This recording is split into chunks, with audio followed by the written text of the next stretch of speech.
What's up guys, I'm going to do a quick video discussing Fairy Tail, and I'm going to throw out a quick spoiler alert warning on the manga series and pretty much, assume you've read until the latest chapter as of September the 1st, 2013. Otherwise, I assume you don't mind it being spoiled.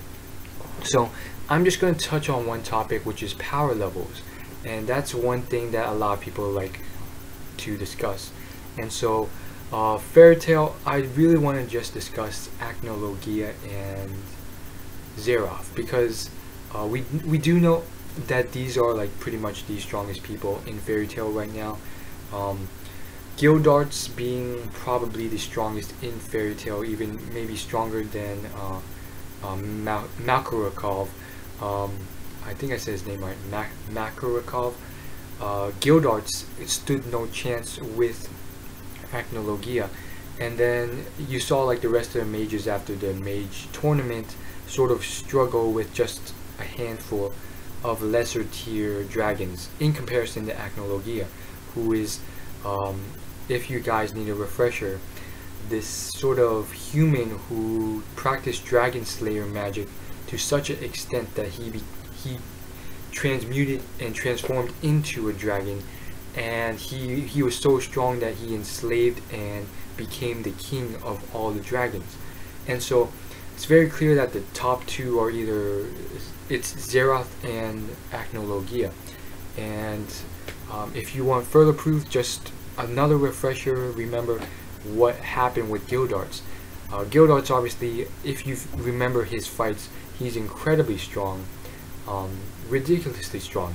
He is out of the league of many other people, having even taken on a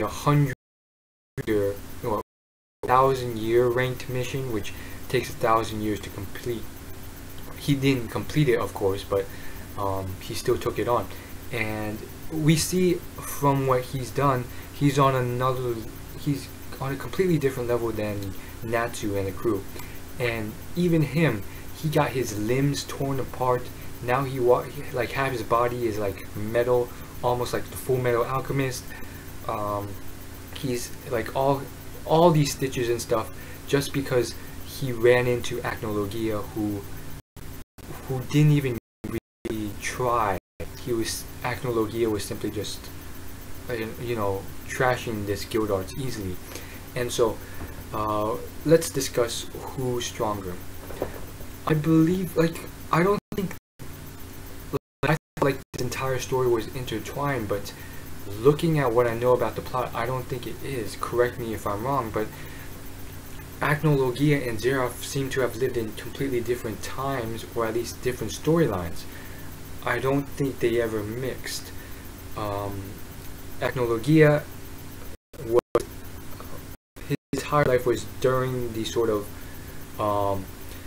battle with the humans and dragons long ago, and then what has been implied to happen was that Acno Logia sort of slaughtered all the dragons, and now he sort of just wanders the earth doing what he pleases, and his power level is on such a high level that despite being able to think on an intellectual level, and I mean maybe even higher than intellectual level, he quote unquote regards humans as such ants now that he doesn't bother to talk to them.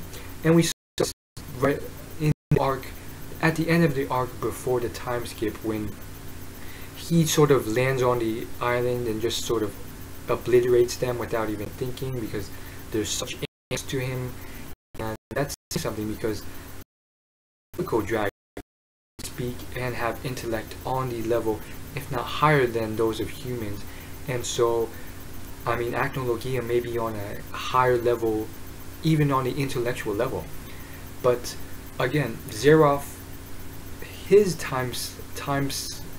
what do you call it, timeline was, I believe, completely different from Acno Logia's. And Zeroth simply just walked around, and he ruled as the greatest dark mage of all time. And then something happened where he sort of forgot all of that and gave up on all of that, and now sort of transformed himself, like made himself go to sleep for 1,000 years or something, and everyone believed him to be dead, where he had simply went to sleep and sort of nullified of his powers, and so where we see him now, this sort of childlike state with who's still very, very strong, but unable to control his powers, and very weak compared to his fully fledged form. And all we know now is that he wants revenge. No, he doesn't want revenge.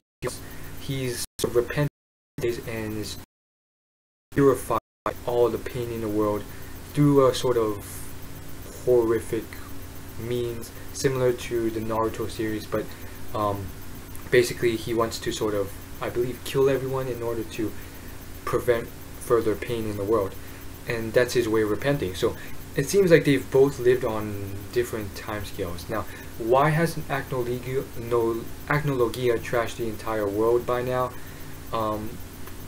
I can't remember, but either he disappeared for a while and has recently reappeared, and we don't know why, or simply because the world is so big, or Acnologia is simply just, you know, doing his own thing, not really trashing the place, unless he finds humans he doesn't like. We don't know. And then there's the other thing where he's waiting for a specific time, and that's to Zeraf. It's like a specific date that Zeraf and Acnologia are both waiting on. And so I don't want to go into a whole discussion on the dragons and then exactly what's going on, why did the dragons disappear, what's going on with the sort of time travel thing that went on in the arc after the mage tournament arc. Let's call it the dragon fight arc. Why? Because that would take another 30 minutes. But simply in terms of power level of Acnologia and Zeraf, I believe Zeraf is stronger. I can't remember specifics, but I feel like there was some mention of them being related. Maybe I'm wrong, but judging from just how I see things, sure, Acnologia is like on a prodigy level Dragon Slayer magic to a point where he transformed into such a powerful dragon himself. But I feel like he sort of attained a higher name tremendously, having a sort of cult following with thousands of people, and having just sort of mythical stories told about his power level. And so there's even stories told about how like he could revive people, bring them back to life and stuff. So I feel like in terms of power level, Zeraf is on top. Acnologia is a close second, but I feel like they're related, but not in like a, oh yeah, we're like brothers, or we're on the same team, or anything like that. It just seems like two powerful creatures, or two powerful people of two different time zones who have maybe crossed paths a few times and are probably going to cross paths in the future. Similar to something like, I don't know, Napoleon and Adolf Hitler. They lived in different times in our history, but were sort of like great sort of leaders of their respective nations.